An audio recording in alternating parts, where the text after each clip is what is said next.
നാം വ്യായാമം ചെയ്യുന്നത് നമ്മുടെ ആരോഗ്യം സംരക്ഷിക്കാനാണ്.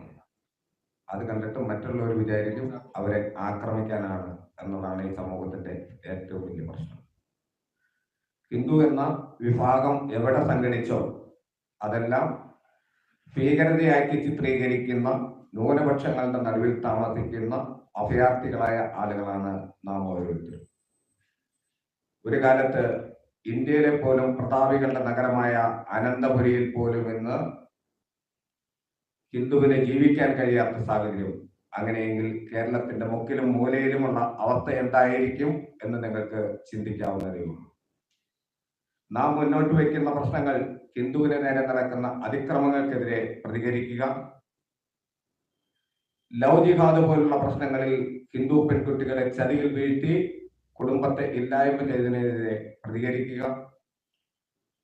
നമ്മുടെ രാജ്യത്ത് ഹിന്ദു സമാജത്തിന് നേരെ എന്തിനു പറയുന്നു, കേരള സംസ്ഥാന ഭരണ കാര്യകർത്താക്കൾ കൂടി മുൻകൈ എടുത്തുകൊണ്ട് നടത്തുന്ന മദ്യ വിതരണം ഇന്ന് കേരളത്തിൽ വളരെയേറെ വർദ്ധിച്ചിരിക്കുന്നു. അതിന്റെ ഭാഗമായിട്ട് കേരളത്തിൽ ഒരു ദിവസം ഒരു കുടുംബമെങ്കിലും, ഹിന്ദു കുടുംബമെങ്കിലും ആത്മഹത്യ ചെയ്യുന്നു, അല്ലെങ്കിൽ കൊല ചെയ്യപ്പെടുന്നു. ഇത് നാം ചിന്തിക്കേണ്ട അവസരമാണ് കേരളത്തിൽ ഈ സമയത്ത്. കാരണം ഒരു കാലത്ത് എല്ലാവർക്കും തൊഴിൽ നൽകുമെന്ന് പറഞ്ഞ കമ്മ്യൂണിസ്റ്റ് പ്രസ്ഥാനം ഇന്ന് പോലീസിനും അഭിഭാഷകർക്കും മാത്രം തൊഴിൽ സംഘടിപ്പിക്കുന്ന പ്രസ്ഥാനമായി മാറി. കാരണം കോടതി വരാന്തകൾ കയറാത്ത ഹിന്ദു ഇല്ലാതായി മാറി. സമാധാനമായി ജീവിക്കാൻ കഴിയാത്ത ഹിന്ദുക്കളുടെ എണ്ണം കൂടി വരുന്നു. എന്തിനു പറയുന്നു, 60 വയസ്സ് കഴിഞ്ഞവരെ പോലും പരസ്യമായി പീഡിപ്പിക്കുന്നവരുടെ നാടായി മാറിക്കഴിഞ്ഞിരിക്കുന്നു. ഹിന്ദു ജനങ്ങൾക്ക് ജീവിക്കാൻ മറ്റൊരിടം എന്നുള്ള അവസ്ഥയിലേക്ക് കേരളം മാറിയത് കൊണ്ടാണ് ഇന്ന് രാജ്യത്തൊട്ടാകെ അഖണ്ഡ ഭാരത സങ്കല്പ ദിനത്തിന്റെ ഭാഗമായി കേരളത്തിൽ നടത്തിയ ഈ ഒരു ചെറിയ റാലി. ഇതിൽ നിന്ന് നാം രൂപമുണ്ട്. കേരളത്തിന്റെ മുക്കിലും മൂലയിലും സർവ്വ ഹിന്ദു ഭവനങ്ങളിലും നമ്മുടെ സന്ദേശം എത്തണം. ഹിന്ദു ധീരത എന്നുള്ളത് പ്രവർത്തനത്തിലൂടെ കാട്ടിക്കൊടുക്കേണ്ട അവസരം കഴിഞ്ഞിരിക്കുന്നു എന്നാണ് ഹിന്ദുക്കളിൽ നിന്ന് നമുക്ക് മനസ്സിലാക്കാൻ കഴിയുന്നത്. ശ്രീമാൻ പ്രവീൺ തൊഗാഡിയാജി രാജ്യത്ത് വിഭാവനം ചെയ്തിരിക്കുന്നത് സ്വ അഭിമാൻ ഹിന്ദു. അഭിമാനത്തോടുകൂടി ഹിന്ദുവിന് ജീവിക്കാൻ കഴിയണം. ഹിന്ദു എന്നത് ഭാരതത്തിന്റെ അന്തസത്തയാണ്. ലോകത്തെ ഏറ്റവും വലിയ ജനാധിപത്യ രാഷ്ട്രമായ ഭാരതമില്ല എങ്കിൽ ഈ നാട്ടിൽ ന്യൂനപക്ഷങ്ങൾ ഉണ്ടാകില്ല എന്നുള്ള കാര്യത്തിന് യാതൊരു സംശയവുമില്ല. കാരണം ലോകത്തെ ഏറ്റവും കൂടുതൽ ഉള്ള ക്രിസ്ത്യൻ വിഭാഗവും മുസ്ലിം വിഭാഗവും മാത്രം ഭരിക്കുന്ന രാജ്യങ്ങളിൽ നിന്ന് സമാധാനത്തിന്റെ അവസാനത്തെ വാക്ക് തേടി നടക്കുകയാണ് അവര്.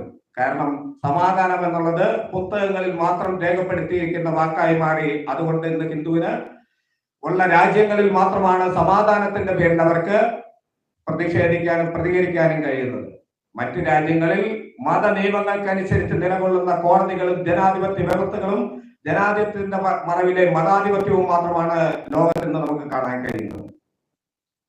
ഭാരതത്തിൽ മാത്രമാണ് ഇത്തരത്തിലുള്ള അതിക്രമങ്ങൾ, സ്വന്തം ജനിച്ച നാട്ടിലുള്ള ആളുകളെ ആട്ടിപ്പായിച്ചുകൊണ്ട് ആക്രമിച്ചുകൊണ്ട് അന്യരാജ്യങ്ങളിൽ നിന്നും നുഴഞ്ഞു കയറിക്കൊണ്ട് കൊള്ളയും കൊലയും പതിവാക്കി മാറ്റുന്ന ഭാരതമാണെന്ന് നമുക്ക് കാണാൻ കഴിയുന്നത്. കഴിഞ്ഞ ദിവസം നമ്മുടെ കോതമംഗലത്ത് സോന എന്ന പെൺകുട്ടി കൊല്ലപ്പെട്ടു. അത് യാക്കോവിറ്റ് വിഭാഗത്തിൽപ്പെട്ട ഒരു പെൺകുട്ടിയാണ്, സോന എൽദോസ്. ആ സമയത്ത് ക്രിസ്ത്യൻ വിഭാഗങ്ങൾ പോലും പ്രതികരിക്കാൻ തയ്യാറായില്ല. ഒരു കാലത്ത് അവർ പറഞ്ഞു, ഹിന്ദുവാണ് ഭാരതത്തിലെയും കേരളത്തിലെയും തീവ്രവാദികൾ എന്ന് പറഞ്ഞ നാട്ടിൽ ഇപ്പോൾ അവർ പറയുന്നു കേരളത്തിൽ ലവ് ജിഹാദ് ഉണ്ട് എന്ന്. ഞാൻ ചോദിക്കട്ടെ, ഇത് തന്നെയല്ലേ ഹിന്ദു പ്രസ്ഥാനങ്ങൾ കേരളത്തിൽ ഇതിനു മുമ്പ് ആണയിട്ട് പറഞ്ഞത്? ലവ് ജിഹാദ്, ലാൻഡ് ജിഹാദ്, നാർക്കോട്ടിക് ജിഹാദ്, അങ്ങനെ ജിഹാദുകളുടെ എണ്ണം കൂടി സമാധാനത്തെ തകർക്കുന്ന രാജ്യമായി, സംസ്ഥാനമായി നമ്മൾ മാറിയിരിക്കുന്നു എന്നാണ് പറഞ്ഞത്. അന്നൊന്നും അവർക്കത് ചെവിക്കൊണ്ടില്ല. ഇന്ന് അവർ സമ്മതിക്കുന്നു ഇവിടെ ലവ് ജിഹാദ് ഉണ്ട് എന്ന്. പക്ഷെ പ്രതികരിക്കാൻ ആര് വേണം? ഹിന്ദു വേണം. അപ്പോൾ ആരായി ഹിന്ദു? ഹിന്ദു തീവ്രവാദിയായി.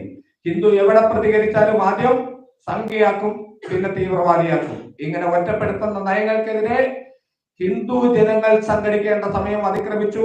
നമ്മുടെ അമ്മമാർക്കും പെൺകുട്ടികൾക്കും സമാധാനത്തോടു കൂടി നാട്ടിൽ ജീവിക്കാൻ കഴിയുന്ന ഒരു സാഹചര്യം ഉണ്ടാകണമെങ്കിൽ അന്തർരാഷ്ട്രീയ ഹിന്ദു പരിഷത്തും രാഷ്ട്രീയ ബജരംഗദളും മഹിളാ പരിഷത്തും ഓജസ്വിനിയും പോലുള്ള സംഘടനകൾ ശക്തി പ്രാപിച്ച് ഗ്രാമങ്ങളിൽ ഹിന്ദു ഭവനങ്ങളിൽ നമ്മൾ സന്ദർശിക്കേണ്ടതുണ്ട്. അവരുടെ പ്രശ്നങ്ങളിൽ ഇടപെടണം. അവരുടെ പ്രശ്നങ്ങളെ നമ്മൾ പ്രതിരോധിക്കുന്നവരും അവരെ നമ്മൾ സംരക്ഷിക്കുന്നവരുമായി മാറണം. അത്തരത്തിലേക്ക് കേരളം മാറേണ്ട ഒരു സാഹചര്യം ഉണ്ടായതുകൊണ്ട് മാത്രമാണ് കേരളത്തിൽ രാഷ്ട്രീയ ബജരംഗദളിന്റെ നേതൃത്വത്തിൽ ഇങ്ങനെ ഒരു അഖണ്ഡ ഭാരത സങ്കല്പ ദിനത്തിൽ തന്നെ ഒരു പ്രതിഷേധവും കൂടി നടപ്പാക്കേണ്ടി വന്നത്. കേരളത്തിലെ ജനങ്ങൾക്ക് ജീവിക്കാൻ കഴിയാത്ത സാഹചര്യമാണ്. 5ാം ക്ലാസ് കഴിഞ്ഞ കുട്ടിയെ മദ്യത്തിനും മയക്കുമരുന്നിനും പ്രലോഭിച്ച് കീഴടക്കുന്ന കേരളത്തിൽ ഇന്ന് 3 സ്റ്റാർ 5 സ്റ്റാർ ടോളി ബാറുകൾ തുറക്കുന്ന തിരക്കിലാണ് സംസ്ഥാന കാര്യകർത്താക്കൾ. ഷാപ്പുകളുടെയും ബാറുകളുടെയും ലോട്ടറി കച്ചവടക്കാരുടെയും എണ്ണം കൂടി വരുന്നതല്ലാതെ നാട്ടിലെ ജനങ്ങൾക്ക് ജീവിക്കാൻ കഴിയാത്ത സാഹചര്യം. ഇതിനെതിരെ പ്രതികരിക്കുക, പ്രതിഷേധിക്കുക, സംഘടിക്കുക. ഈ നിലയിൽ മാത്രമേ ഹിന്ദുവിന് മുന്നോട്ട് പോകാൻ കഴിയുള്ളൂ. രാഷ്ട്രീയ ബജരംഗദൾ അത് ഏറ്റെടുത്താൽ അത് നടപ്പാക്കിയിരിക്കണം. അത് ഭാരതത്തിലുടനീളം നടപ്പാക്കിയ ചരിത്രം മാത്രമാണ് ഈ സംഘടനയ്ക്കുള്ളൂ. അത് യാഥാർത്ഥ്യത്തിലേക്ക് എത്തുകയാണ്. നിങ്ങളുടെ ഓരോരുത്തരെയും ശബ്ദത്തിൽ നിന്നത് ഉയർത്തെഴുന്നേൽക്കും. അടുത്ത അഖണ്ഡ ഭാരത സങ്കല്പ ദിനത്തിൽ ശ്രീമാൻ പ്രവീൺ തൊഗാഡിയാജി പോലും കേരളത്തെ എത്തിക്കൊണ്ട് ഈ യോഗത്തെ അഭിസംബോധന ചെയ്യുന്ന ഒരു സാഹചര്യമാണ് ഇന്ന് കേരളത്തിലെ ഹിന്ദു ജനങ്ങൾ ഏറ്റെടുത്തിരിക്കുന്നത്. അത്തരത്തിലൊരു സംഘടനാ പ്രവർത്തനത്തിന് നാം ഓരോരുത്തരും സജ്ജരാകണം. ഇന്ന് ചുമതല വഹിക്കുന്ന ഓരോ സ്ഥാനീയ സമിതിയുടെ നേതാക്കളും ഉയർത്തെഴുന്നേറ്റ് ഹിന്ദു സംഘടിതരാക്കി മാറ്റി കേരളത്തെ ഒരു ജനകീയ കടലാക്കി മാറ്റിക്കൊണ്ട്, കാവിക്കടലാക്കി മാറ്റിക്കൊണ്ട് നമുക്ക് മാറ്റണം.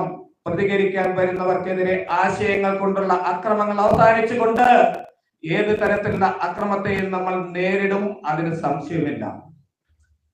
പറയുന്നത് ബജരംഗദളാണ്. അതിനർത്ഥം ഛത്തീസ്ഗഡിൽ കഴിഞ്ഞ നാളിൽ ന്യൂനപക്ഷ വിഭാഗങ്ങൾ ആക്രമിക്കപ്പെട്ടു എന്ന് പറഞ്ഞപ്പോൾ ഈ നാട്ടിൽ എല്ലാവരും ഹിന്ദു വിഭാഗത്തെ വർഗീയവാദികളാക്കാൻ ശ്രമിച്ചു.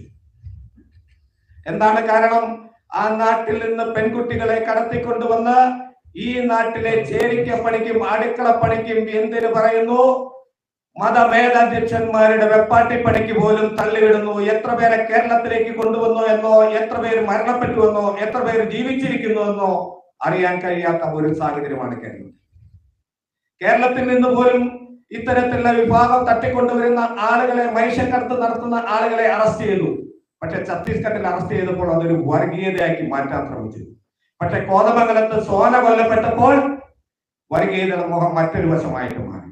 അപ്പൊ സ്വന്തം നോവുമ്പോൾ മാത്രമാണ് വേദന മനസ്സിലാക്കാൻ കഴിയുന്നു എന്നാണ് നമുക്ക് മനസ്സിലാക്കേണ്ടത്.